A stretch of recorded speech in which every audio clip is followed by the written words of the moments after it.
কাগজে কলমে তারা বিশ্বের অন্যতম পরাশক্তি। দলে পেদ্রি, রদ্রি, দানি অলমো ও লামিনে ইয়ামালের মতো বিশ্বখ্যাত সব তারকা। কিন্তু মাঠের লড়াইয়ে নামের চেয়ে যে ফর্ম আর জেদ বড় তা আবারও একবার প্রমাণ করল প্রথমবারের মতো বিশ্বকাপ খেলতে আসা কেপ ভার্দে। শক্তিশালী স্পেনকে গোলশূন্য ড্রয়ে আটকে দিয়ে ফুটবল বিশ্বকে স্তব্ধ করে দিল তারা। ম্যাচের শুরু থেকেই বলের দখল আর আক্রমণের দাপট ছিল স্পেনেরই। মিডফিল্ডে পেদ্রি ও ফাবিয়ান রুইজের নিয়ন্ত্রণে একের পর এক আক্রমণ গড়ে তোলে লা রোহা। দানি অলমো ও ফেরান তোরেস প্রতিপক্ষের রক্ষণভাগে চাপ সৃষ্টি করলেও গোলের দেখা পায়নি স্পেন। প্রথমার্ধ গোলশূন্য থাকার পর দ্বিতীয়ার্ধে আক্রমণে আরও ধার আনতে লামিন ইয়ামালকে মাঠে নামান coach Luis de la Fuente. সব মশার বিরুদ্ধে সুরক্ষা দিতে এলো বসুন্ধরা এক্সট্রিম অ্যারোসল, মশার বিরুদ্ধে এক্সট্রিম সুরক্ষা। ইয়ামালের গতি আর ড্রিবলিংয়ে স্পেন গোলের বেশ কিছু সুযোগ তৈরি করলেও বাধা হয়ে দাঁড়ান কেপ ভার্দের গোলরক্ষক ভজিনিয়া।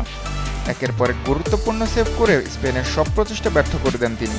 ফলে নিশ্চিত জয়ের ম্যাচ থেকে 2 পয়েন্ট হারিয়ে মাঠ ছাড়তে হয় স্প্যানিশদের।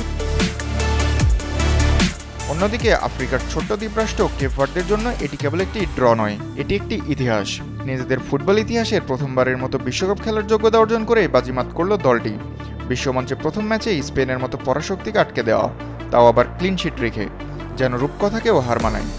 গোলরক্ষক ভজিনিয়া, ডিফেন্ডার রবার্তো লোপেজ এবং অধিনায়ক রায়ান মেন্ডেসের নেতৃত্বে পুরো দল লড়েছে শেষ মুহূর্ত পর্যন্ত। ম্যাচ শেষে তাদের বাঁধভাঙা উল্লাসই বলে দিচ্ছিল এই ড্র তাদের কাছে কোনো জয়ের চেয়ে কম নয়। বিশ্লেষকরা বলছেন অতি আত্মবিশ্বাসী কাল হয়ে দাঁড়িয়েছে স্পেনের জন্য। কেপ ভার্দেকে সহজ প্রতিপক্ষ ভাবার ভুলের কারণেই মাসুল দিতে হলো পয়েন্ট হারিয়ে। বিপরীতে হারানোর কিছু না থাকায় কেপ ভার্দে মাটি ঢেলে দিয়েছে তাদের সর্বোচ্চটা। লড়াকু ফুটবল আর নিখুঁত ট্যাকটিক্সে তারা আদায় করে নিয়েছে মহামূল্যবান 1 পয়েন্ট। স্পেনের এই হোঁচট যেমন গ্রুপ টেবিলকে জমিয়ে তুলেছে, তেমনি কেপ ভার্দের এই পারফরম্যান্স প্রমাণ করলো বিশ্বকাপে ছোট দল বলে কিছু নেই। বুক ভরা স্বপ্ন আর জেদ থাকলে যে কোনো পরাশক্তিকেই কাঁপিয়ে দেওয়া সম্ভব।